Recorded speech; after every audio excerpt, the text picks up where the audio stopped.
By the way, if you're watching this, if you ever wonder why every time we turn on the episodes start, I'm sweaty and out of breath. Because he's running around starting the I am videos. usually running around setting up cameras and stuff like that, while also carrying on the types of conversations you hear us cut directly into sometimes. Exactly.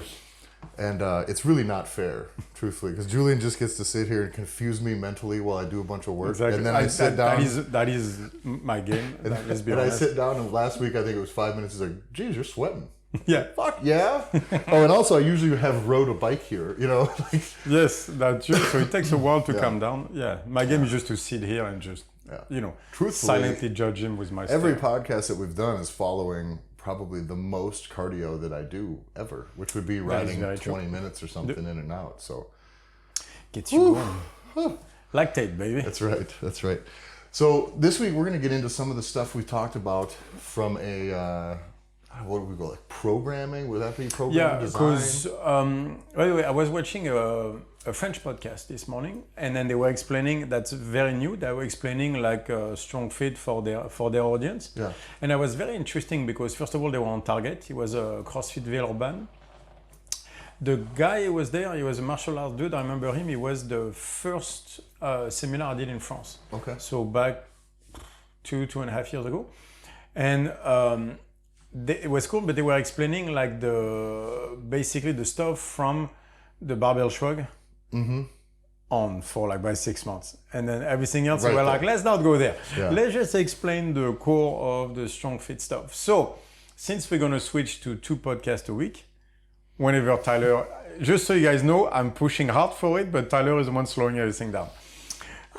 We will have more podcasts toward not the basics of StrongFit, but I guess there's 2 sides. There's like the movement side, and then there is the neuroscience, mental, all that stuff side. So we'll do one for each. We'll do a bunch of Q&As. Yeah. Also per month. The Q&As are nice to just touch base. It's good for us because we always kind of know what maybe we're communicating in an incomplete way. And that the Q&As will be a way for us to touch in on both the movement and the other stuff. What they want. Because if you let me talk, I know exactly where I'm going. Yeah. So I think it's a good way to give people to know what they want to hear. Yeah. But no matter what, we're going to do at least one, probably 2 a month at least. Q&As most likely. Q&As at least 2 a month, and at least 2 a month on movement. Yeah. So for example, today will be more toward programming, but that still counts. Yeah. So application toward the basic stuff of fitness. How about that? Yeah. And it is funny, like you talked about the barbell, people, if they're stuck that first phase or whatever. But what was interesting is from that moment forward, you kind of got thrust out into the world and had to move very quickly. Yeah. So it was a long time, unless people took that very next step, which was getting involved in the mentoring program and paying money for seminars.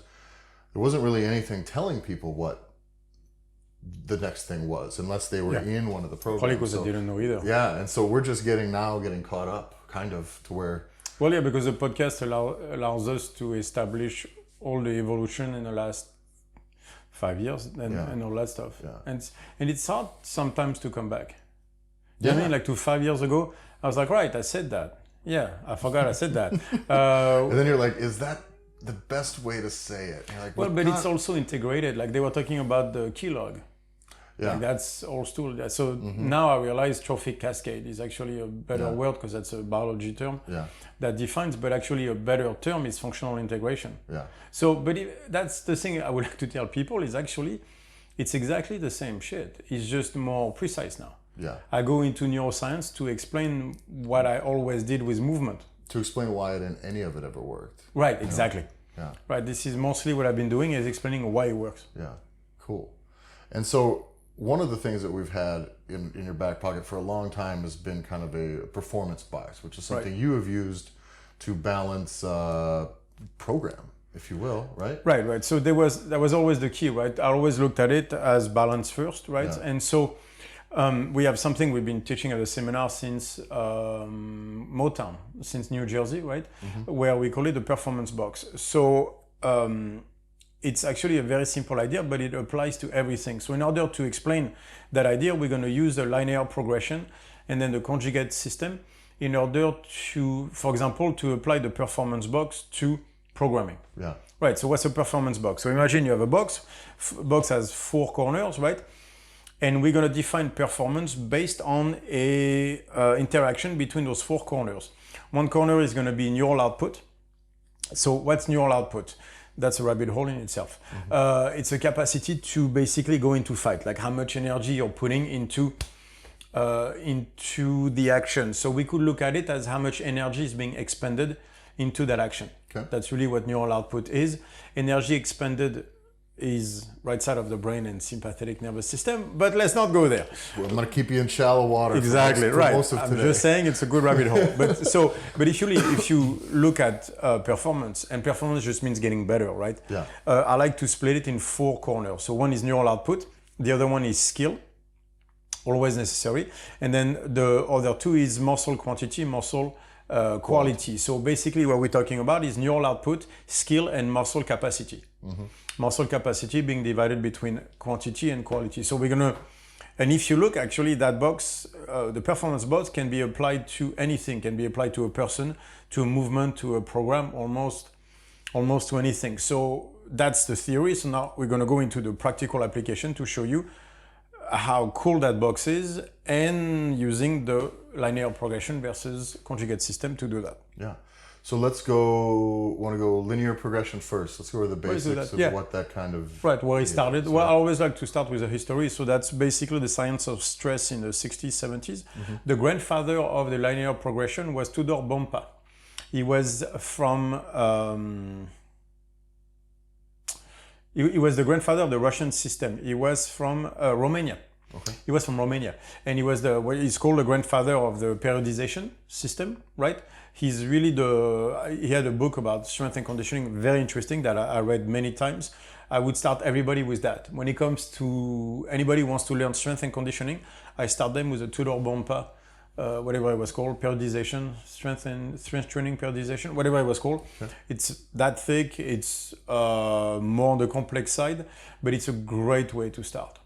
And it's one of those very, very, very sciencey books. I think there was that one just kind of sat alongside my list of things that I was not interested in. Remember the old super training book too, the Russian, I read that one too, or whatever. Yep. I remember I was talking to interviewed Jonah Leo, who's a bench press expert, bench press like 900 pounds, shit.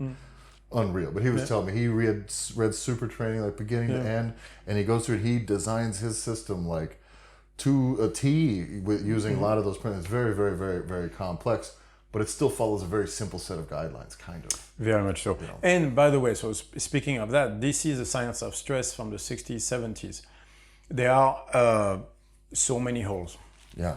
In that, like now, because back then we didn't have the neuroscience, the nervous system science, all that stuff that we have now. That idea that you can just stress the body incrementally like that over time will result to like it's a way to break homeostasis, and then and no, like we realize now there's like allostatic load.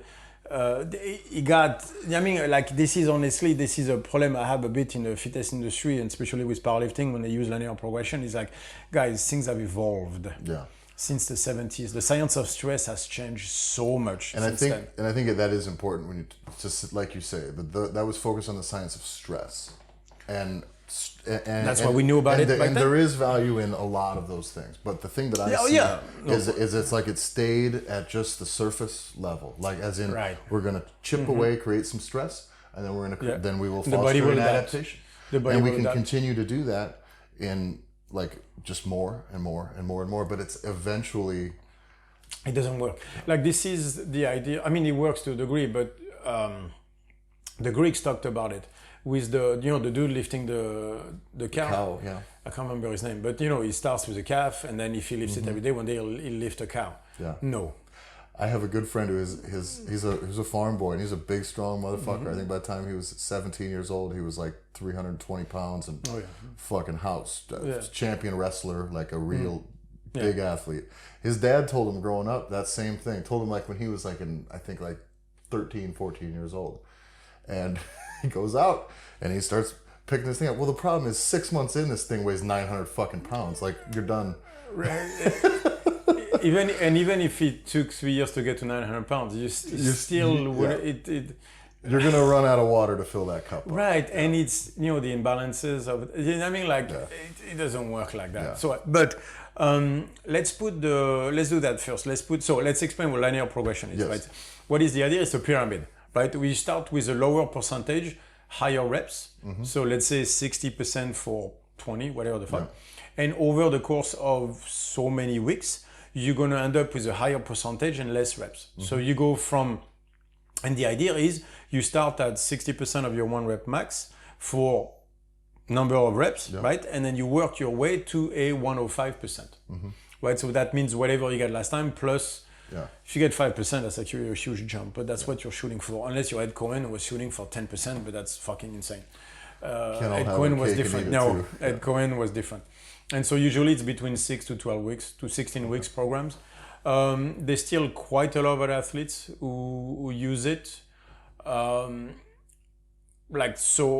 then we'll do the comparison between the two, but that's basically the linear progression. So how does that version, right, where we're basically just increasing in percentages and adjusting the rep schemes, right? That's a true.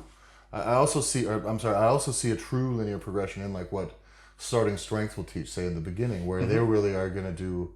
You may not even change your rep numbers, just literally add 5% or add 5 pounds or add 10 pounds every week until you can't, and then you kind of just reset. Right. So the question is, why do we do that? Why does it work? Because it does, especially at the beginning. So if we take the linear progression, by the way, things we have to add is in linear progression is you add a lot of assistance work at the beginning because the percentages on your main lifts are very low.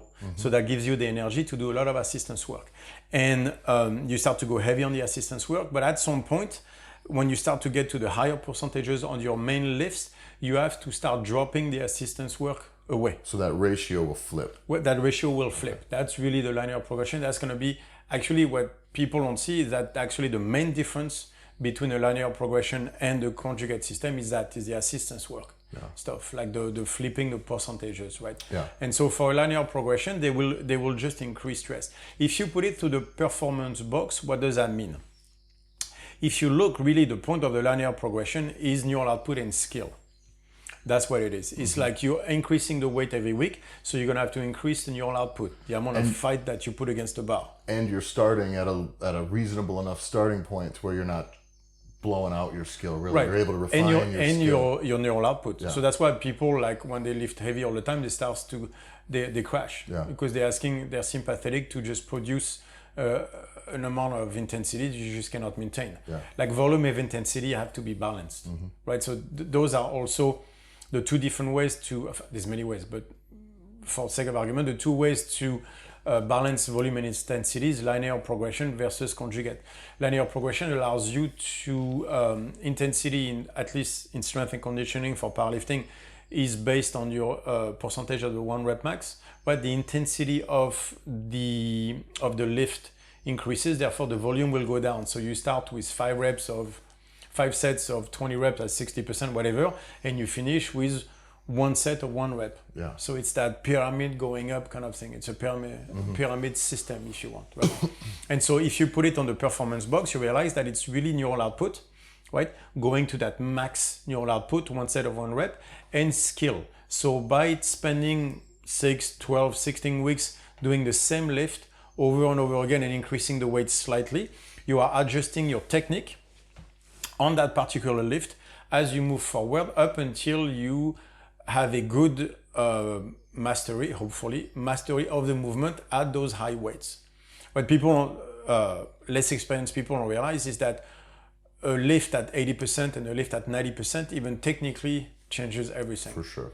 Like there's a stabilization that happens, the bar fluctuates, the place, this. Like when you start to squat over 500, you realize that there's a lot of things that start to go into your ability to maintain tension also is very, throughout a range of motion, is so relative to the weight. You see people who squat high when it's heavy, and it's easy to lean back and go, they're being lazy or something, but often like the muscles that they use to lower to parallel or whatever it is that they're doing it's much reasonable. Those muscles can do that in those positions at a 70%. But they at can't 90%, they cannot. Yeah. And now, should they? That's what you discover. Should they? Certainly. That's the gap we need to fill. But that's why you have to work your technique at 92, 94%. Because otherwise, if you work at 85, let's say, and you try to go to 100, it will do things to you that you didn't even know could. Like there's some muscle, as you said, that just won't be able to lower the weight correctly. It will change the path of the bar. So now your tension changes, and then you're in trouble. So being able to work at the higher percentages is very, very important. And that's a bit the problem with the linear progression is you don't get that many weeks under that kind of load. Yeah, and when you do, you're almost, I would say, out of practice. So the time I ran up against this the most was when I was doing weightlifting. And what I found was that I needed the high percentage work. And I needed it really not for any reason, not because my technique was like warranted it, that it was just crisp. Yeah. But I couldn't fucking learn to be fast if the weight was light. Right. I could get it there. And it all kind of worked. And so what I kind of had to do is I had to learn to be fast by good enough weight on the bar to where I had to beat it down there. And me, it was getting, especially for the squat, but for the deadlift too, it was like not getting crushed by the weight. If I didn't have the feel of a heavy motherfucking barbell on my back or off the floor, I would not adjust. My neural output was not correct. Like I couldn't get, I didn't, like for example, we'll go into that, but if you look at the performance box, the muscle capacity, that's bench press. Yeah. You want to bench more? Get bigger. You need more muscle. You can't squeeze fat. You need to be bigger. Skill is all squat, and deadlift is neural output. Like if I didn't have like a heavy weight in my hands, my neural output was just never getting better. And so working a lighter weight on a deadlift never worked for me for heavy stuff. Yeah. So that's a bit the issue with the linear progression is you won't have that many weeks under a heavy load. So that gives us kind of, would you say that doing a linear progression is going to be a bit skewed towards one side of the performance? Right. So it's neural. And that's my problem with it. Well, for example, for a beginner, that would be great, because if you're learning to squat, what do you need? You need a shit ton of reps. You need skill. So the linear progression is great because it's going to teach you to squat at 60, 70, 80, 90%, or 100, and then you back off, because a beginner, when he's at 90 and 100%, won't get necessarily as beat up as an advanced lifter, because the weights are not his true maxes yet, so he can get a lot more out of it. The downside of the linear progression is that when you get to the closer weights, the assistance work starts to go away. You have to flip the number, so you'll never survive. Everybody has tried. You can't keep them up. You can't keep them up. Everybody has tried. It doesn't work like that. You will crash. And so that's a little bit the issue, because then the imbalances come back. So let's say you have a 16-week program and you start to dampen your assistance work at week 10. That means you're going to spend 6 weeks without working on your weaknesses anymore, without getting the muscle quantity or quality going. So you can see that the performance box is shrinking on the muscle capacity aspect. And so what you're gaining toward the neural output and the skill, you are losing toward muscle capacity. That can be dangerous as well. That can be, like if you have whatever, weak hammies or the glutes don't work, that means that they need to be really like targeted often, efficiently. And so he might. That's always been my problem a bit. And we'll get into that when we talk about the conjugate system, because that is remedied a lot by the approach that they use. And that was the point. One of the main people always look at percentages and that stuff, but one of the main difference between the two systems is assistance work. Is muscle capacity. And where that flows and where it sits in balance with your overall. And so in a way, the question was that is like, is muscle capacity what matters the most? Right, over skill? I would say it really depends on what you're doing, doesn't it? Right. I don't know. So that's a good question. Well, like for example, for strongmen, then it's muscle capacity because skill is limited. For Olympic weightlifting, obviously it's about skill. For powerlifting, is where it gets a bit in between. I would say for a beginner, I would go with linear progression. It gives them a goal. It gives them the reps with a barbell that they need. They can feel safe progress for a while. They can feel safe progress and everything. And then because they cannot blast themselves on the top lifts as much as an experienced lifter, they can stay with the assistance work longer without paying the price as much, right? So in that sense can be beneficial. I do believe like when you become a good lifter, when you start to squat, you know, in the fives, the sixes, so for European listener, like 230 kilo plus, 230 to 280, you know, like 280, 300 kilos. Like when you start to go up to those numbers, like if there's anything not quite right in the chain, then nothing is right. Ooh, like that's when shit happens. I never really had pain squatting ever until my squat started pushing that 600 pound mark. And once I got around 600, there's always a number. And what it was is it was the weirdest thing is I had just got to the point where I thought it was my left knee that was the problem. It's like my left knee it hurts. Yeah. I thought I was doing something wrong with it. I couldn't feel the difference because at that weight, you got to remember at that percentage. Yeah. There's no room to fuck it. I'm not in there going, well, the left is a little... Yeah. No, Let me feel my glute. Yeah, you're trying to not get fucking stapled. Right. But by the way, that's a very good point we should make too, is when you're squatting 400 pounds, so 180 kilos, you can kind of think about your glutes, even if it's your max. Yeah. When you start to go over 500, fuck no. Yeah. When it's weight that could make you die, like there's... And that's the reason too why you need to get your skill tight before you are in that position. So in my case, what it was is I thought I had a fucking knee problem or something around the knee on the left side. What I found is I took a step back, pulled the weight back, and was just doing light work was that, no, my left side hurts because my right side doesn't fucking do anything. Exactly, because you were putting all the weight on that. All the weight was going to the left, and I didn't even notice it. Yeah. And I had every training video I put front and center. You could not see any displacement whatsoever. I could only feel it at a lighter weight. Right. But that's the thing is, and again, it's a very good point. At a higher weight, you will not feel the difference because you're not focusing on that. No. There's a very good reason for that. Oh, can I go in there for a second? Give me 1 second. The light changed and it makes me nervous with the new setup. We're still good. Okay. This is Tyler just getting his OCD moments where he still has to check. We need to have an intern just looking at the camera telling you it's good. I'm telling you guys, if anyone wants to help us out, an intern with some camera setup stuff, also wants to cut some cool clips out of the seminar, out of the podcast, we could use all the help in the world because right now I do that and I don't know how to do any of it. So we're doing fine, but if we want to intern, we'll take you. There's the nociceptors fibers. Yes. So the intensity fibers and the non-intensity fibers. They basically play against each other. So we'll make a podcast on that. But the easiest way to not feel pain is, like when you get bitten, you scratch because you're activating the nociceptive fibers. So that means that you don't feel as much pain because they play against each other. So there's always a moment where you put like a super heavy back squat where at that kind of weight, your structure gets truly challenged, right? That will signal the body a certain things where you won't feel anything else because you're into that super high intensity, your structure is being challenged. That weight changes for everyone, but that's when you can't feel anything. For you, it was over 525. Yeah. Well, there's a reason, right?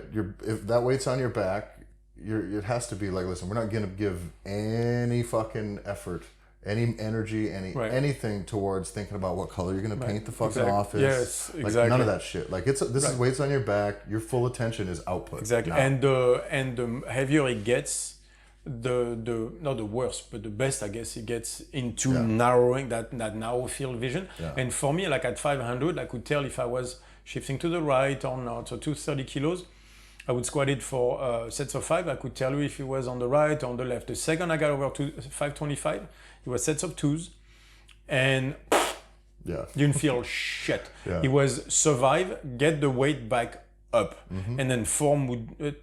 Those are sets you come up and the only thing that I make note of is how to move. 95%. Was it fast or was it slow? That's where I was at today. Move the fucking bar. Yeah, that's it. So those are percentages where you need to be because you need to realize what it does to you, especially at those weights. So before we move on even from the linear progression, what I noticed this too, where does this fit from a convergent mindset standpoint? Right. Yes. I see this everything with the linear progression always seems to get boiled down to that progression. And I see going into many programs where, again, as a beginner, it kind of can be good advice. Come on, add 5 pounds to your squat next week, add 5 to the next week, start light enough. But what happens is they even will say kind of in some of those programs is then 5 will be too much, so you go 2.5. Yeah. And then you go to, but then what? And then you're putting weeks and weeks and weeks and weeks and weeks of effort into something that you know is just going to be reduced down to nothing. And remember, we have not built a muscle capacity in that time. Yeah. So the reason it works at first is because you can focus all your attention onto one thing, which makes you better. So that means that the linear progression is an objective-based mentality. That's really what this is, right? So that's convergent mindset of anything that gets me closer to the spot is better. So therefore I go 60, 65, 70, 75, because every time I'm one step closer to 100%, I'm doing better. But that's not true, because 75 and 85%, it's almost not the same movement. Like you're gonna have to change your technique. At 85% and 95%, they are muscles that you need to get involved that you don't need at 85%. Yeah. And when you go at that moment, for example, like, because objective-based mentality, it's always same thing. Set an objective, work backwards. I'm like, yeah, but guess what? It doesn't work like that. For example, when you started to get at 600-pound back squat, which for me was 550, then you realize I'm lacking something. Yeah. There is no linear progression that makes you go past it without breaking, because you are lacking something somewhere in your structure. Yeah. And like we've talked about with the using the 3-2-1-2-3 matrix for improvements, what often then don't confuse them. Did we not talk about that on the podcast? I think we did, but you're going to confuse them. What? Don't use that. But what I am saying is what happens in that moment, right? Where you get that far and then you're like, fuck, there's some problems. Those aren't problems that you can just do then. Very often, what you have to do, and what I had to do is I had to look back and go, all the shit that I wasn't doing during the time I got up to here, I gotta go back and do. Because I don't have it. I cannot take one step forward. You quit on the assistance work. Yep. Right. And totally. And second of all, the three things. Second of all is the way to break that barrier means muscle capacity. Mm-hmm. You're gonna have to create muscle in certain places. Yeah. And third one, that means you're gonna have to do stuff you haven't done before. Yeah. Especially at that moment where you hit that real true plateau, like that's what the Louis Simmons was saying, it takes 2 years to break. Yeah. You're gonna have to do shit you haven't done before. Because you're lacking something. You're lacking an exercise. It's not the exercise you're lacking muscle capacity somewhere. You're gonna have to find it. Yeah. That requires you doing new shit. That's a novelty search. But it's also muscle capacity. Yeah, and all those tedious things that you drift away from in your training because hey, they don't cost you. Skipping or half-assing your accessories, you know what I mean? Like doing on a powerlifting thing, you see it all the time. That's not what linear progression is about. It's about skill in your output. So therefore, you focus on your main lifts. Yeah. And it would work until it didn't. Up until it doesn't. Exactly. But that's so again. That's for a beginner. We can totally use it as long as people understand that it works until it doesn't. And that is important because it does have value, but understand that like it in its nature, everything is going to. Because in its objective-based mentality, does an objective-based mentality work? Well, for example, if I have something that already is set, let's say I have, I don't know, like a car wash business or whatever, everything is set, all the equipment, the employees, then what I want is to hire a firm that will maximize that, right? I can maximize what I have. But you have to understand what that means. I mean, going from 88% efficiency to 90% efficiency. That's what an objective-based mentality gives you, which can be useful. Yeah, and in a situation like that, if you're the business owner, that might mean an extra 80 grand a year to the bottom line that's in your pocket, which matters. Exactly. Then. So that's why they hire those firms. But this is not what will make your car wash successful. No. You're just maximizing the output. Because if you hired that firm and half your employees were shit and weren't bought in and were terrible, it doesn't matter. They can't see that. Yeah, they can't see that. Matter. Right. Or you start to systemize everything and the human contact that those good employees have is gone. So now your car wash is going to go down. Yeah. So you have to understand what objective mentality does. It's what we see now when they maximize the profitability of a company. That means firing people. That means cutting what they call cutting the fat, which is cutting humans mostly.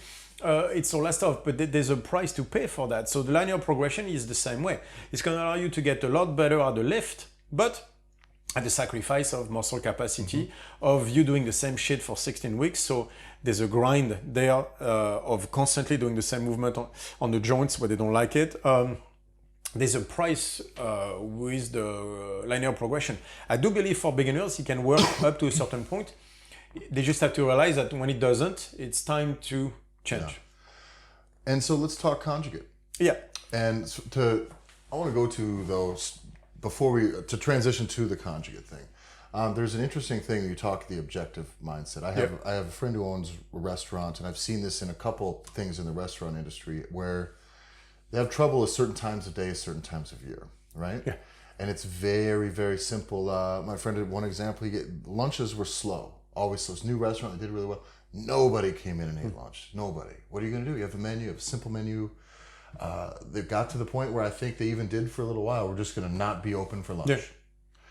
Well, the problem is you're removing a really good time of day with which you could do something with and could create profitability. There's only so much profitability you can wring out of dinner. Yep. Right? Plus, you kind of need to keep employees too, you know. And people, when they pass by, they see you close. It's never good. I've seen restaurants close for 3 months in the winter because they're in a summer location. Yeah. And they're closed for 3-4 months in the winter. But like, if I'm your fucking kitchen manager and I'm your front of house, your service manager, and you have a couple good people on your staff, like, they're not fucking staying and only going to work 9 months out of the year and not be paid. Right. So you're going to pay them, then how much, and you still got to pay rent. Yeah. Like, how much are you really saving, right? Yeah. But instead, what my friend did is when they were slow with lunch, is they did something they just had never thought about doing before. Like, that was it. They were like, well, let's just close. It's costing too much money. Let's shut it down. But that gives you no potential for progress. Right. Fucking none.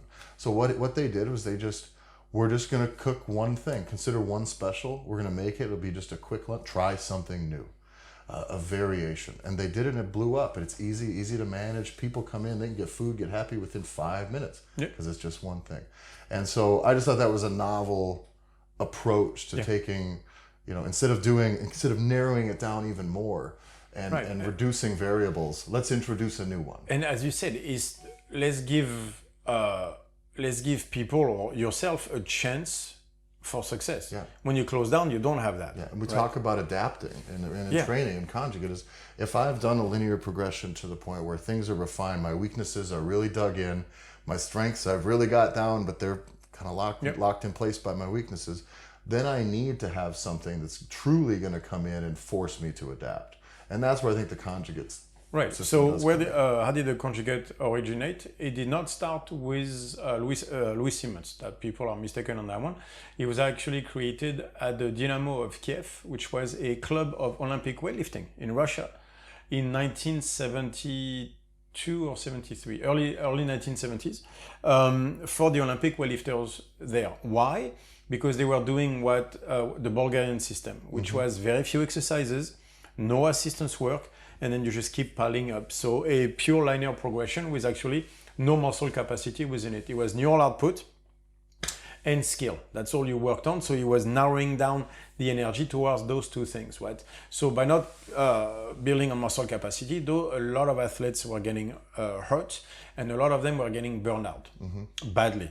Why? Because neural output is so high constantly. Yeah. You burn out. A lot of people can look at a system like that, though, on its own because it produced some winners. Yes. Oh, many. It changed the history of Olympic weightlifting. But there are some things to remember with that. Is one, you're dealing with a large population of lifters, so you have genetic outliers are being the only people floating up. There's also drugs, allegedly, but definitely drugs involved in there. And so I think that any system like that where you can look, we have these 100 people that were successful. It's like there is 10,000 that fucking... No, plus they don't understand the system. So let's talk about this for a second. It was Coach Abidjaev. Yep. He's the one who created that, right? What is called the Bulgarian system. So the idea was they were going to max every Friday, max out. That means and by the way, world-class lifts every Friday, and an international level competition every 3 weeks. Why not? So... I read something in a biology. I have the article somewhere. I can't find it anymore. But I read the article that he posted way back in the day when he was trying to become the head of the Bulgarian system, where it was the idea was hormesis. That's where I got it from. Was from that, where the greater the stress, the greater the protein being produced. So the idea was the greater the stress, the greater the quality of the muscle being produced. So I was like, yeah, which is true, by the way. Which, as we would tie back in, is the amount of fight can be right, exactly. Yeah. So it's totally true. So he was like, all right, so then what do? I'm going to stress them mentally and physically to the utmost. So max out every Friday.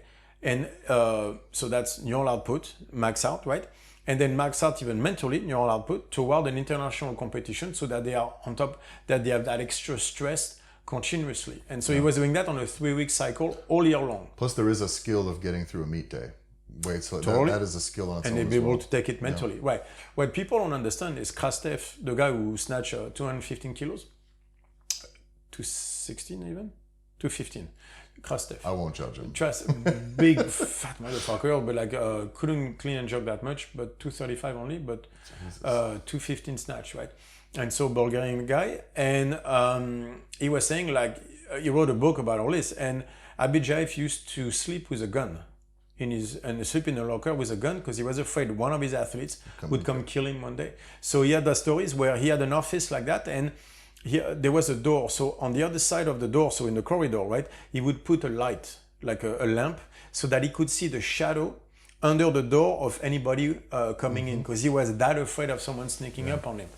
Right, and so, because you have to understand, if he fired you, you lost everything. This was state-sponsored, so your family, you lose the house, the family gets... The stipend, everything. The stipend, the job for the family members, all that stuff. So they were like, and he was a tyrant. Yeah. Now, did he revolutionize Olympic weightlifting? Yes, he did. Yeah. Did the Bulgarian team win everything from like 15 years straight? Yes, they did. Would many of them pass a drug test? At the time, no one would anyway. No. But by the way, since then though, I mean, like he broke... Well, also since then, as many weightlifters going to pass drug tests on the medals, the way it's look. No, but like he broke also a generation. Like these 2 generations went up under him, and then the third one couldn't make it because then they started to use it lower and lower down the chain. So at first, what they did is he would build up athletes, and then the top one, he would put them to the grinder. That works. Yeah. But then he started to take the meat grinder lower and lower. They did that in Sweden with, like there was a documentary called The Price of Gold, where they had the equivalent of an Abidjaev for the track and field. Yeah. Like, I don't know if you remember, it was like 10, 15 years ago, something like that. Sweden started to kill it on the track and field. They had 8 athletes, the ladies won World Championship and the Olympics. They started to kill it. They had I can't remember the guy's name, but he was the equivalent of an Abidjaev. He just increased volume and intensity on everybody. And he worked really well for like about 6 years. And they had all the medals, so of course, push more people toward him. And then they started, so first, a lot of junior medals start getting won. Right, and so first, after 6 years, all the athletes were broken. So then they couldn't compete very long, so he sacrificed many careers over just to get a few medals. But then they started to use it on teenage kids. And they lost an entire generation of track and field athletes because they were all broken. Like we're talking about hip surgery, like between 12 and 14, overuse. Yeah. 12, 14-year-olds. You know, like the Tommy John surgery for the elbow in the US. Okay, so they had the equivalent of that for the hips in Sweden on 12-year-olds. Jesus. Yeah, because of an Abidjaev system. So that's the problem with that linear progression. It's like it worked really well for Ed Cohen, for example. Like Ed Cohen has something where he's actually peaking on assistance work and on the main lifts at staff. So it's basically a 10 to 12 week cycle. And I tell everybody, don't go past week 8. Yeah. Because you won't survive. Yeah. You will not make it past week 8. No one can. Ed Cohen was a freak of nature with enough drugs to kill a small horse. If you look at Ed too, though, like in his career, there's some podcasts of him out there. God, I wish I knew which one specifically, but he talks openly about when he kind of first ever started lifting. And I think a tiny Ed Cohen pulled like 550 pounds the first time he touched a barbell. Pulled it out. So that is the thing. You're Some not of those him. people just float up. Yeah, exactly. But I would like to refer anybody to this. There's an episode, it is way back, like might be when they first started, of the Juggernaut Training Systems podcast, where Max Aeta, who's on there, he had gone overseas, trained with Abidjaev for, I don't remember how long. But he has the story of him being in there and that volume breaking him from someone who could front squat fucking almost 250 kilos, I think for sure at that point, to coming in and trying to front squat 60 kilos and getting dropped in the floor because the volume had just wrecked him. And then from that moment on, Abu Jaib, he was just dead. Max was just dead to him. So I won't give away the whole story because it's really good and there's really good first-hand details. Highly recommend checking Right, that by out. the way, they don't tell you that. Is they break 1,000 to make one. Yeah. As a coach, you can't use that. Yeah. So what's the remedy for that? Where does the So thing the drop conjugate in? system. So the Bulgarian system is there and the Russians use it, right? And they're starting to lose athletes left and right. They're getting pummeled. You're like, And how are so- these people been beating us with shit? Right, exactly. And so they're trying, but everybody's dying. So what they do is instead of fab exercises, because he was clean and jerk, snatch, power clean, power snatch, front squat, back squat. Listen, So by the way, in the exercises. Bulgarian system, just so you know what the accessories were, there was the snatch and the clean and jerk. Yep. The power clean and the power snatch. Yep. There were variations of those two lifts. Not even power. Well, literally, just power. Then there was front squats and back squats. Done. But that is it. That's it. And you would squat every fucking day. Max says if his elbow hurt, he'd come in. Well, then I guess you'd have to back squat then. And there's stories in that podcast where he would max out. Literally, when he couldn't do anything else, they would have him build to a max on the fucking back squat 3 times in a day in like 6 hours. Yeah. Fucking insane. No, but it's completely crazy. And so the Russians are breaking, and so they go, oh, fuck it, we need to do something different. And they introduced the birth of the conjugate system, which means they went from 6 exercises to 24. Mm-hmm. And within a week, everybody's like, oh, please. Then they went from 24 to 40 something because they all loved it. So the idea was that it's not going from snatching to rope climbing. It was, we're going to do exercises that are close in nature, but different enough that they elicit a different response. Mm-hmm. So in a way, they introduced muscle capacity back in and a slightly different neural output from the fact that it wasn't exactly always the same fucking thing. You can force an adaptation that way because then it's novel more often, just on its own. Right. So I don't want to go into the neuroscience of that, but there's a need to once in a while see something different. Yeah. It's very hard to stay focused on something that you know. So if you don't the movement time to stay focused and to create a high neural output, it requires you to find a new source or almost a fuel source to get that energy back up. And so it's anger, it's frustration, it's whatever you want, it's pain, but that becomes very, very hard. And so what does that mean? That means they would start to snatch off of blocks. Mm-hmm. They would start to analyze where a muscle capacity was lacking, like hammies, glutes or whatever, and this is when you see all these variations introduced where it's really is a similar lift but changing grip, changing start position, changing foot position, changing muscle capacity, everything. Like it's becomes very, very, very interesting. It gives you a lot of options within the same framework, and that's what I like. Right, and so again, and the main difference, so when they realized that, basically what they realized is they could introduce, so they were looking at weaknesses somewhere, hammies or glutes or whatever, they started to introduce assistance work. Once they opened that door of muscle capacity, they just rush full into it, and they went like, all right, so then we're gonna do full muscle capacity through assistance work. And so they kind of stayed high on the skill level, but started to increase the muscle capacity. So that's the 70s. And I think as the program evolved, tell me if this ratio is wrong, but I think it's right, is I believe only like 20% of your overall volume, when you're using conjugate system for, say, powerlifting, if you will, I think only like a quarter of your overall volume is coming from the main lifts. Right. Which is very interesting because that's what the Chinese do now. Yeah. If you look at the Chinese Olympic weightlifting system, and they're doing all right. Mm-hmm. They have a few champions here and there. They're doing okay. They from what I remember, it's 30% main lifts, 70% muscle capacity. Yeah. Because there's no neural output too, but skill. No, that skill is not interesting in what you do. So they do enough lifting for the skill part of it. So weights, but usually it's always a conversation with the coach. They max out once in a blue moon. Really, it's only if the athletes and the coach want it, because that guy is on that day. Yeah. So don't be fooled by Instagram. That's not how this works. Most of it is actually muscle capacity. Yeah, building a really solid base. Muscle capacity and output, right? So that's really the difference with the conjugate system. So in a way, the Chinese might not be a conjugate system, but is a brainchild of the conjugate system. I think so much of now what you see in effective strength and conditioning out there does owe its existence to the development system. Of the conjugate system. There's no question. Yeah. And so what is the frame of the conjugate system? the idea was, so there's two ways. We're going to talk about the Louis Simmons one for powerlifting, and then we're going to talk about how I was created. The idea of the conjugate system was not the speed days, and it was not the max out days. It wasn't that. It was to have exercise close in nature that allow you to not stray too far away from the skill, but allows you to build muscle capacity and neural output. And so by changing slightly the angles of the thing or that, you could avoid burnout and the main injuries. And you had the effects of adding, again, muscle capacity and still building neural output and all that stuff. And I think it became a game of constraints. Yeah, and that was, I think, the dynamic effort training days, if you will.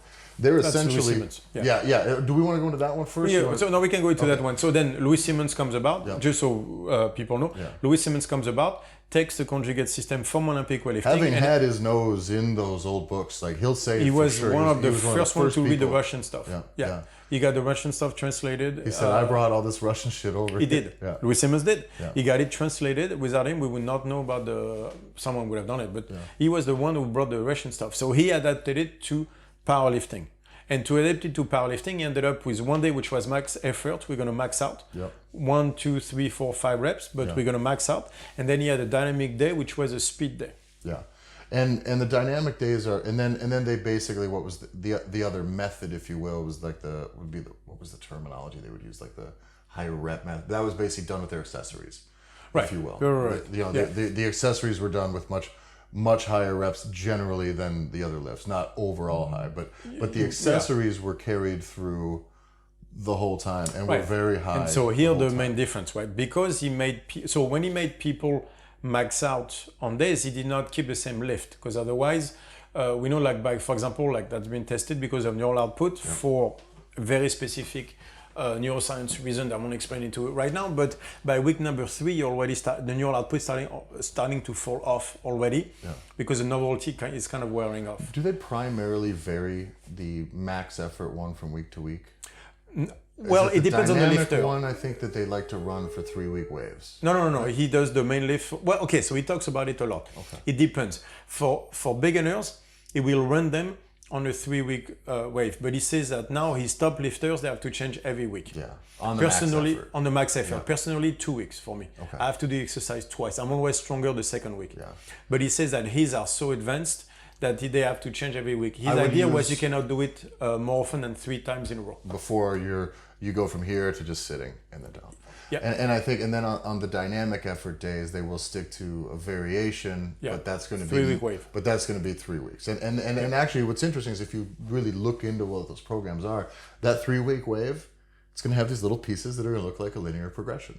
It's going to sit here. You're going to go heavier. You go 70, 80%. You're going to go heavier 60, for 3 70, weeks, 80, and then you're going to go do something different. I got stronger in this. I made my did my stuff. Exactly. Now I'm off. And that's why, so he adapted in a way the linear progression to a much shorter type. And so his way was doing, again, like a max day. But on the max day, even if you 1, 2, or 3 weeks with the same exercise, the key was they would switch the exercise. So you go from a bench press to a close grip, to a close grip with chains, to close grip with band, then to a normal grip too. And then he would change things like that to introduce a new stimulus continuously. So again, building muscle capacity through that and the assistance work, and your output would keep being high. So that means that at any time, his lifters were at 94% of their competition weight. So that means in 3 weeks, they could get ready for any competition, instead of a typical lifter who would need 12 to 16. And I think what I like a lot is that the conjugate system that Louis had developed and has kind of honed in there at Westside over the years, the reason it's valuable isn't just because it produces the strongest powerlifters of the world. The reason it's valuable is like we talk about they are not. Well, let's not go into it. Yeah. But we talk only based upon total numbers. No, with a power suit. It's bullshit. You just gotta watch the movie. And it's not he only cares about the total number. But that's complete bullshit. It's anyway, totally and it's thing. not a squat. Anyway. I'm just trying to give Louis credit where credit's due. I will give him all the credit that he is due. He's not due that one. Okay. The system had developed though because of the diversity, like you talk about with the performance box being about balance. I think a conjugate system, you can fill out all the aspects of that very well. Very and much so. then what do you have?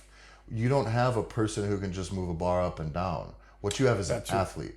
Yep. And you can start to pull and build skills towards other things, and you can using the same principles and same fundamentals, and that's why it's used so widely amongst football, strongmen, grapplers, like MMA fighters.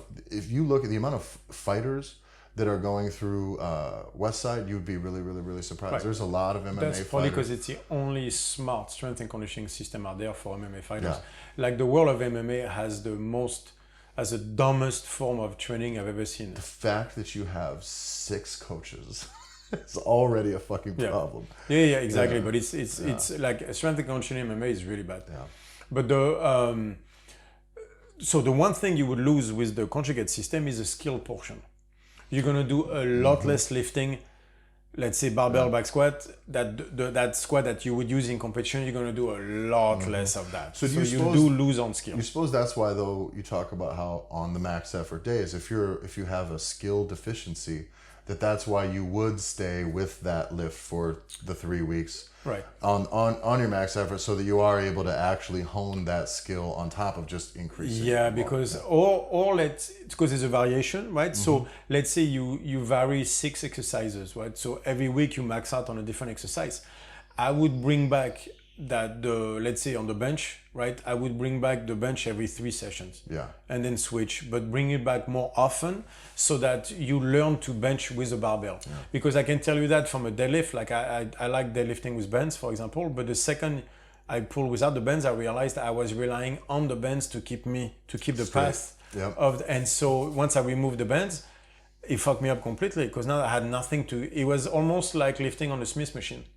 With the bands, because it keeps you from going anywhere, gives you feedback. Unless you half-ass your setup, and then it'll twist you around. Well, that too. Exactly. But it gives you a feedback that you don't have anymore, so that can mess you up. So I've learned to use the bands, but not too often, otherwise it would mess up my skill. Yeah. So that's why the performance box is so important, because it tells you on a specific lift, where do you need to be? Like again, on the bench press, you could, like the conjugate system works really well on the bench press.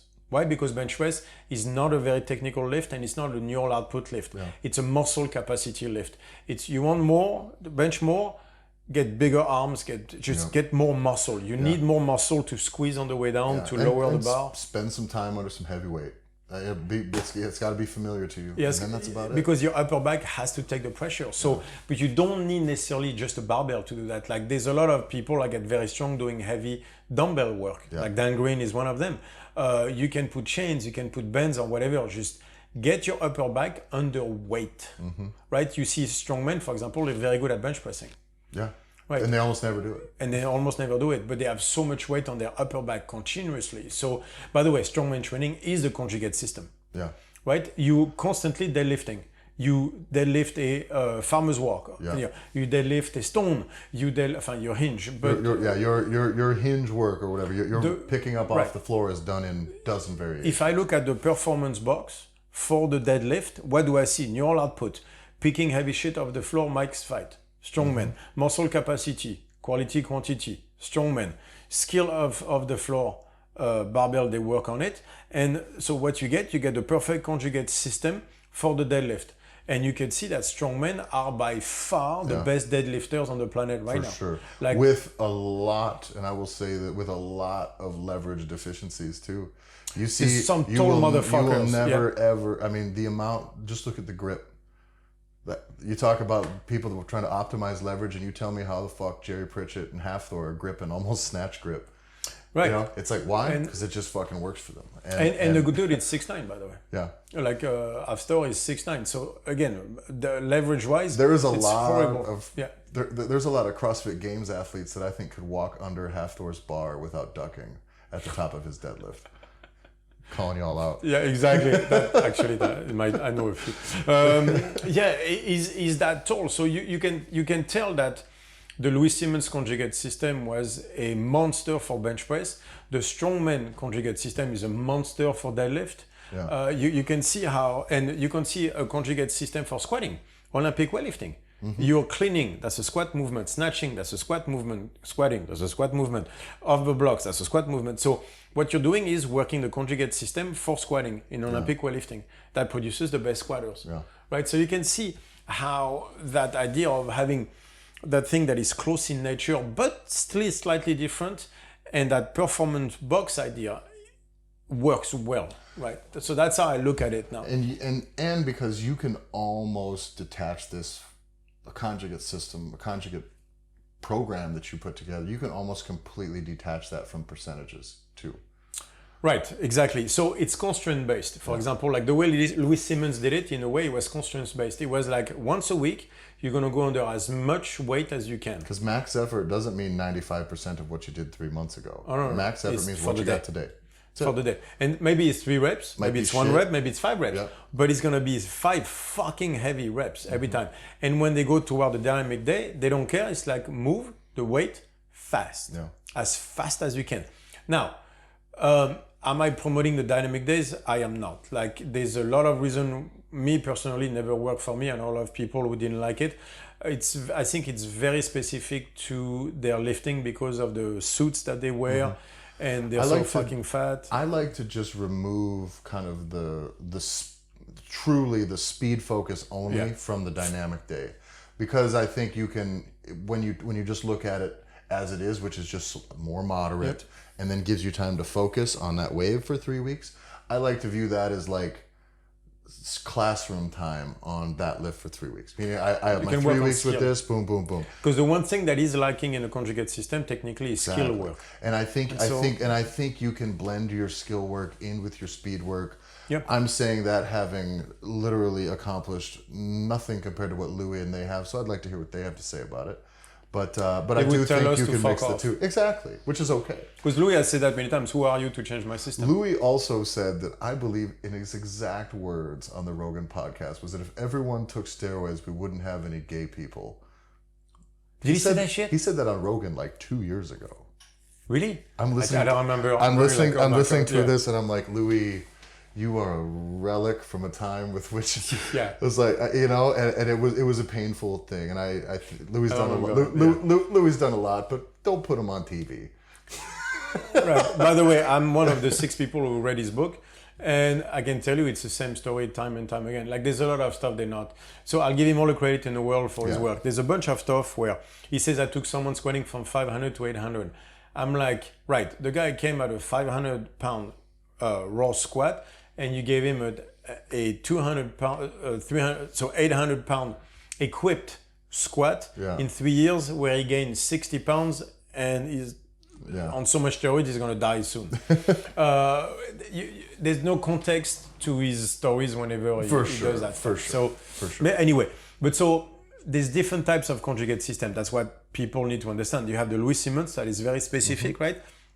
You have the Chinese system, which is in a way is a conjugate system, but then you have the original one, which is a Russian system. So there's different conjugate systems out there as well. The point is, if you understand the performance box, you can make your own. What do you need? Do you need muscle capacity? Do you need neural output? Or do you need skill? Based on that, you can see how you need to switch the programming.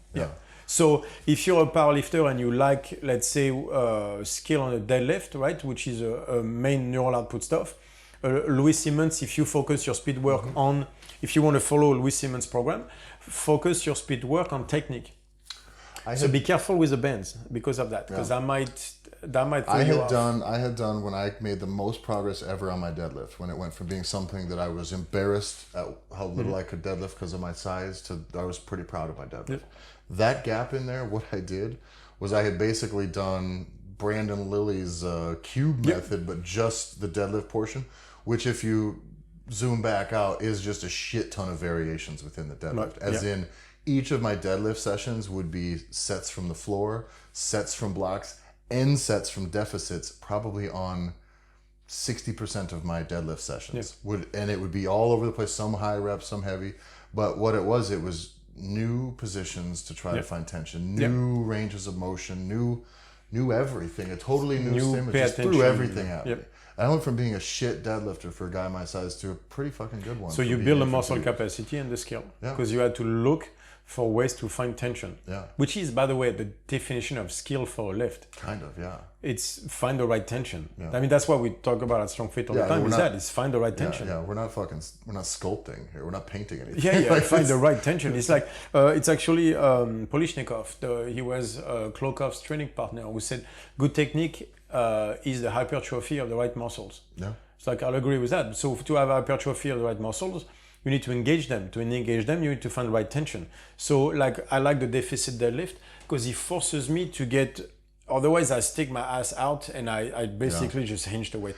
It's like find a variation that will make you use the right tension. Right. Then exactly. you will learn to use the right tension. Right. And the take deficit skill with you forced me else. to get my hips closer because I don't like to do it. Yeah. Right. So it taught me to get my hips closer to the bar with my long femur. This is the only way it's going to happen. Right. It's on a deficit. Otherwise, I'll find a way to just stick my ass out. Yeah. So this one, I had to let my knee drift forward a little bit, but get my hips closer. And so that taught me how to find the proper tension even off the floor. Yeah. And so blocks for me don't work at all because I can just stick my ass out, which is exactly what I need to avoid. I don't keep my hips close enough to the bar. Blocks That's always been my problem. You can almost sit back on it then. Yeah. And that's what I don't want is sitting back because I sit back. I have a big let ass. Gravity do it. Yeah. If I can use my ass and my back, I'm good. Yeah. So that's not the point. The point is I need to get my hips closer to the bar.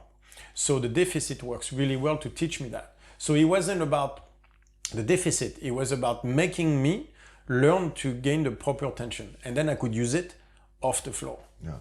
So that's where the conjugate system is great. I mean, so that it also shows you that the constraint system works better than the... This is why you see mostly now a form of conjugate system out there rather than a linear progression. Like there's still some, but it's not... It doesn't take into account auto-regulation. People burn out so fast on it. That auto-regulation, though, that when you brought that up just now, I remember as I was going through some materials for this on the way here, that was the term that they had brought up as one of the big values of the conjugate system is it allows for better auto-regulation. Because you're coming in, max effort means max effort. Max effort doesn't mean swing your dick at 500 pounds because you think you're a 500-pound lifter. Yeah. It's not what that is. No, plus, by the way, it means some days less, some days more, based on who you are that day. And I think if you can take on and truly train that way, instead of just having your program be that, but train in that way, then you've detached from a lot of that fucking cancer that gets into people's head. And speaking of cancer, can we talk about anxiety of doing a linear progression? Yeah. That gives a lot of anxiety to a lot of people. I got so good for so long. How am I not getting better anymore? What's going on? What am I doing wrong? Do I need to do more? And by the way, like I just did 5 reps and I died. Like I have to up the weight and do 3 reps next week. I can't do that. So people stress out for a week. Or they have a bad day and then they miss a lift. I was supposed to do 3 reps, but I only did 2. And then they're fucked in their head for a week straight. It's a horrible... the linear progression can fuck with your head. Yeah. And me, it's the idea that knowing what I'm going to do for the next 12 weeks, I can't. It's insulting. No. Yeah. By the way, I was looking through the library that... I'm not going to announce a thing that it's going to be out soon, but it's coming soon. But I was going through that. We don't have a visual representation of this made yet, I don't think. So we'll get one made this week, and I'll attach it at least with the thing so people can see the performance box. Speaking of that, with the template coming up, if you look, phase 2, which is the heavy lift, is on a 2-week wave. Yeah. 5 reps, 3 reps, and every 2 weeks I change exercise, and it's going to be 5 reps, 3 reps, 5 reps, 3 reps, and then on a 2-week variation. Yeah. Because it works really well for me. I'm always stronger on the second week. Yeah. And he's referring to as Julien's functional integration template. You can click below. Exactly. I don't sell ads, but that's what that was. Right. We're going to do a post about that. Yeah. When you were talking about the equipped lifters, right, and the totals, I just want to make sure I get this in. My friend Dan, this is Dan Bell. What is he now? He's like dbell74 on Instagram. The bastard has so many followers now, it hurts my feelings. He was just a little guy on Instagram who was giant when we first met him. But Dan has, in the last month, went and broke for super heavyweight all-time world record raw in reps. And raw with a total that's a number I'm doing specific. It's a fucking lot, and it's the most 2,400, 25 something, whatever.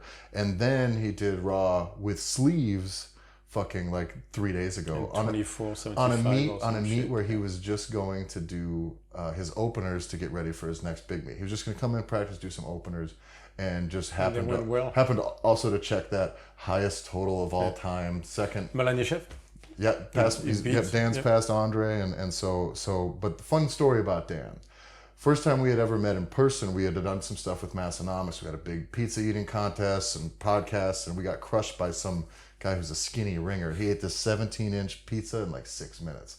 Dan finished in like 11, and I finished in... First world problem. Yeah, I finished in 13 minutes, and I thought I was doing pretty good. But this kid was like 2 pieces, face to face, like cheese to cheese, eat them to the crust, drop them in his water.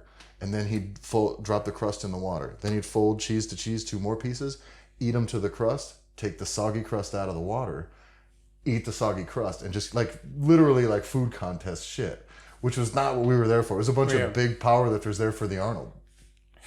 But for the podcast episode cover that we had done, me and Dan pulled out our bellies and just took a big picture. And over the years, maybe a couple years had passed, and we'd hung at the Arnold the next year, but he had sent me a message out of the blue, like, "Hey bro, we're famous." And he sends me that same picture. And it's that picture of just me and him with our bellies. Mm-hmm. And I'm like, what do you, like, I took, like Tommy took that picture. I don't understand what you're talking about. And I looked a little closer, and I was like, it was for bearmagazine.com or some shit. Mm-hmm. And also that it was dated like 2 years prior. So for 2 years, Dan and I's photo had been just, and so here's the thing. From the time that photo was posted on whatever that website was to the time it came to my attention, I did get a lot of weird DMs and really weird friend requests from men. It was like, it's really presumptuous of you to assume this, considering everything else you see on my profile. But now you know why. But now I know why. But congrats to Dan. If you don't know Dan, he's the sweetest guy in the world. Follow him. It's incredible for a guy like that to really be the one who gets it. But by the way, talking about powerlifting, like the raw powerlifting has been blowing up. Oh, by the way, Blaine Sumner, fucking 10 years, 515 kilos. 500 kilos, like 515, I think. No, it was was it? Oh, it's over 5. I'd have to look. Anyway, Blaine. Over 5. Yeah, and Blaine Sumner is drug tested, has never failed a drug test. Yeah, he's an IPF dude. And is, as far as I understand, a very high character guy. I've interviewed him a couple times. We did stuff. The White Gorilla or something. Vanilla Gorilla. Blaine, and here's the thing about natural powerlifters. If you're going to be a natural super heavyweight powerlifter, to be that strong, he also this is equipped, his bench press. He's benched over 900 pounds as well. And so, which is just nuts. But Blaine is the size of a vending machine. Yeah. It's like, you see him, we sent him He's a block. We sent him a 5XL shirt, I think, from Massonomics. And it was a shirt that already ran big. And we held it up, and it sat, my kitchen stove, a big American kitchen stove. I think they're 30 inches wide, right? Or maybe 36. But I laid that thing, and that thing laid from stove, the back to the thing, and all the way down. It's the width of a stove. Yeah. And fucking, but Blaine is, they had a big Arnold this year that nobody attended. Big. Yeah, over 500 kilos. It's 515, I think. Yeah, it's crazy. Kilos. Like, so we're talking 1100 something. That guy Vado had done it maybe a year ago, where he hit the 500 kilo squat, but he's not, my understanding is he's not in a drug tested federation, so carries a little bit different weight to me than Blaine. So no question, steroids work. Yeah, but what is possible is a lot. That's what I get from that. I'm like, we have seen the raw powerlifting taking over for the last 10 years, and to numbers now that they couldn't touch equipped not so long ago. Ray Williams has squatted over 1,000 pounds, I think, like 16 times. Yeah. And Ray Williams walks the bar out for a fucking minute. Fucking holds yeah. It's a true workout. It's like old school and everything. Well, actually, by the way, speaking of that, did you see Maddox bench press 770? 770? Fuck. Yeah. Fuck me, man. Yeah. It's heavy on the yoke. Yeah. My boy James Strickland was going for, I think, 700, I think, over that trip too. I don't think he got it, but maybe next year. He's got to eat more sushi. Those numbers are absurd. But so you'll see even Maddox, he has somewhat of a liner, but not really. Because he was doing 5x5 at 585, and then he jumped up, then he went down again. Yeah. So what you see mini cycles within and I think that linear progression does have value when done in what's the word I would use, microdosed, if you will, in a small piece, because I think you can make progress in 3 weeks. I think it's a 3-week wave. Like, you know that who was using that? Remember Alexander? Vasily Alexeyev, the Olympic weightlifter, like that Russian who, strict press 500 pounds. Yeah. Like you know, when they still had the press at the Olympics. Yeah. So Vasily Alexeyev. Neither of us always fuck it up. No. But he was dubbed the greatest Olympic weightlifter of all time. He had like all the records and stuff like that. He had a 3-week wave as well. He got at the time they had a pure Bulgarian system, and so he fought the federation, all his coaches over that. Like, that's not the way I want to train. He's the dude who used to do power cleans in the water. Remember that picture of him in the lake? Yeah, that's him. I think it's Vasily Alexeyev, but he might be Alexei Valis. No. I think it's Vasily Alexeyev. He was the one with the picture in the water. Nobody understands half the words you say when you're saying his words. Name is Russian. What do you want me to? He's Russian with a French accent. What do you want me to do? But he was talking about having a 3-week wave pattern in his training. Yeah. There's something about that 3-week wave. I've seen that. We've seen it on the speed work. I've seen it with my lifting as well. Like 3 weeks is as far as I go with a lift. So you get your I can max out on the third and I'm done. Yeah, you get your progress in that lift with the familiarity and improve the skill and everything. I've seen that with a strongman, by the way. My yoke carries was done on a 3-week base as well. Well, then you get the getting while the getting's good, and then you fucking go on to something else. If you dick around here, you're past the point of diminishing returns. Right, and I think that's what the objective mentality has screwed up people is that they go past that 3-week wave. So for everybody out there, I would say conjugate system with a 3-week cycle included. Yeah, just kind of thread one in. Do one exercise for 3 weeks in a row, max out. Max out doesn't mean a single rep. It can be 3 reps by 5, but try to go up in weight over 3 weeks and then switch the exercise. Close in nature, like so if you do bench press, you can bench press for 3 weeks, then you do decline bench press, then you do close grip bench press, and you move on stuff like that. But in order to work on the skill, try to don't switch every week. You probably won't get enough skill in, unless you're an advanced lifter, you probably won't get enough. But even as a beginner, you need to switch, because if you don't work on muscle capacity, you're in trouble. So performance box for me explains all this very well, is you need a performance box that is valid. So you need to assess yourself and see what you're lacking the most and work toward that. I'll get a visual aid up here somewhere so you can see it, and then you all can run with that. That'll have us about wrapped up. Megan my phone was going off, and it's really hard to get real estate in Amsterdam. The wife is coming? Did you get the apartment? No. I sent her out, and I gave her, I just got money movement, so I gave her the card with like my money for like deposits and everything. And I'm like, it has been such a bitch to find places. By the time you message them, they're gone. So she's out on the bike going to look at a couple of them, and I said, don't fucking ask me if it'll work. Rent it. Fucking give them the money right now. Rent it. So that wasn't her though. But I got to check in on the situation. So I heard her know, so she might be back though. So, but thanks a lot, everybody. You can find, I'm going to have links below for the functional integration training template. We're also going to have links below for Julien's one-on-one coaching. We mentioned last time, there's details in both of those when you click those links as well. StrongFit.com, StrongFitEquipment.com, or .eu. We got sandbags, shirts, all the good stuff there. Podcast.strongfit.com is where you can go to support the podcast. We love everybody who listens, and we love people who support the podcast just a little bit more than the rest of you. Yes, sorry. We do have favorites. I think that's enough hustling for today. StrongFit1 on Instagram, Tyler F. and Stone on Instagram, Rare Barracuda. Everything else, you can just find us on Instagram for the updates. Find us. Find us. Do the work. That's right. So thanks for watching, and we'll see you next week.